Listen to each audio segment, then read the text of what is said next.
Well, well, well. Long time no see. Hey guys, my name is Miranda and welcome to my universe. Today we are going to be talking about all the books that I read in April because April was a pretty good reading month for me, at least in comparison with the other months so far this year. I read 5 books, which now that I think about it, I did so much in April, so I actually have no idea how I managed to read those 5 books, but it happened. So I'm just gonna get started with a bang because I read this massive classic at the beginning of April, and that is Moby Dick by Herman Melville. This is the old classic whaling story about a man named Ishmael who ends up going on a voyage with this whaling team who is trying to track down this whale called Moby Dick. And I'm sure you guys already know about it just because it is referenced a lot in literature nowadays. I know classics, a lot of people don't like them, but if you like classics and you haven't read Moby Dick, I highly suggest that you read this because I completely, I actually read the audiobook or listened to the audiobook, whichever one. So I would listen to it while I was working, while I was driving, and there were some chapters that I legitimately had to listen to multiple times, not because I didn't understand them, but because they were so powerful and I literally had to process them. One time I literally was driving and I had to pause the audiobook and I just screamed in my car while I was driving. Yes, I was safe. I'm a safe driver, you guys, come on. The amount of metaphors and similes in here is super, super cool and empowering.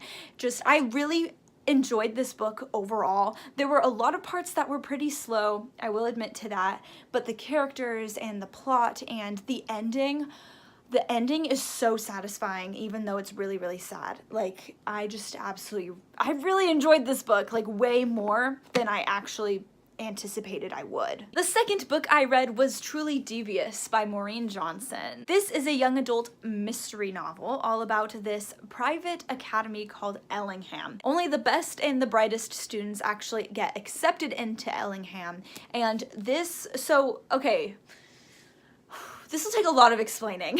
This book is separated into 2 different parts, which is the past and then the present. What happens in the past is the founder's wife and daughter actually get kidnapped, and then in the present you have the same mystery, except it is completely unsolved. No one has been able to figure it out, and Ellingham has kind of this stain over the academy now because people don't know what happened there. One of the students who gets accepted in the present day actually ends up attempting to solve the mystery. It's pretty cool, very complex.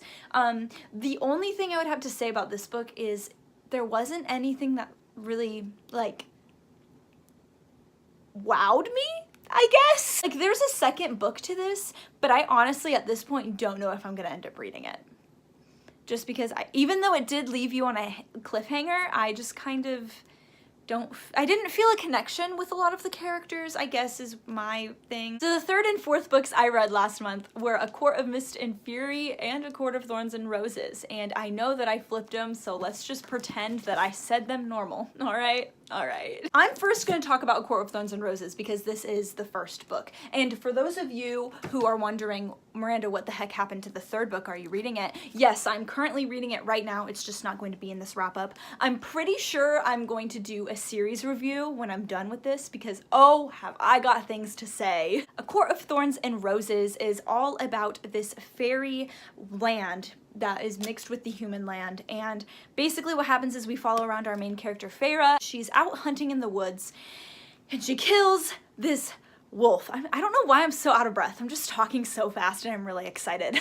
She kills this wolf, which actually she later on finds out was a fairy that had shapeshifted into a wolf. So because she killed him, which is illegal, she has to trade a life for a life and go be this captive at the fairy lands. Let me just tell you, okay, I don't know how much I should say if I'm planning on doing a series review because I think I should save things for my series review. But anyway, I read these 2 books. I have a lot of thoughts. I'm not gonna say anymore. The last book that I read in April was Beloved by Toni Morrison, and this is the one that I struggle with explaining the most, just because there's so much that freaking happens in this book. Oh my gosh. I read this for my AP literature class, so I definitely got to go deep into the meaning behind this story. Now, I have to say, although this book has a lot of pretty explicit scenes in it, and don't ask me why my teacher made us read it, because I don't even know why, but it does have a few explicit scenes, I really enjoyed this novel. And by the end of it, I completely was shocked by everything that happens in here, all of the symbols that actually, so okay, here's what I think is super cool about Beloved. Classics for me, the usual classics I read, they have a symbol or a metaphor that extends throughout the whole novel, and you know about the metaphor and you know what it represents. This book, you have no idea what the symbol and what the metaphor is until the very end, or at least I didn't until my teacher literally told me, and I had like a moment. What the gist of this book is, without spoiling so much, is that there is this family who lives at this place called 124. It's just a home. It used to be a refugee for slaves. And there's the mother, Setha, who lives with her daughter, Denver. And one of her dead daughters, her name's Beloved, she actually haunts the place. So yes, this is also a sci-fi novel a bit, I guess you could call it. The whole story is just all about how Beloved affects everyone else, and you don't know what Beloved represents until the very end, which I thought was super cool that Toni Morrison managed to write it like that and not give away too much information before she wanted it to be given away. It was just very well written. The last chapter is my favorite by far. I love the last chapter. Definitely a pleasant surprise, I would say, but I would not recommend this book to everyone because it is really wild. And yeah, if you're under 18, highly advise you against reading this book. Unless your teacher makes you, because apparently that's what teachers do nowadays. Alrighty, so those were the 5 books I read in April. If you're this far, I know that you're a dedicated fan. So I want to apologize for my lack of content on YouTube lately. It's just graduation is in 2 weeks. I literally have 2 weeks of high school left. So I've just been completely focusing on my schoolwork, and it's been a fight. It's definitely been a fight.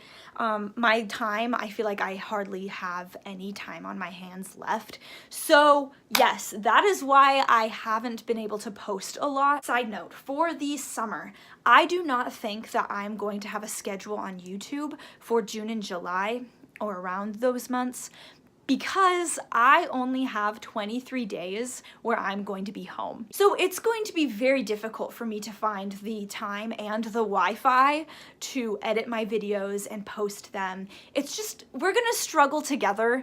I definitely will be posting though. You do not have to worry about that. I'm getting back on top of YouTube. I need to just start grinding again. It's okay, my life is sorting itself out again. I'm getting back on schedule. So we are just going to fight through this together. Thank you guys so much for watching. I honestly love you so much. Please be safe, make good choices, and I will see you next week. I will, definitely.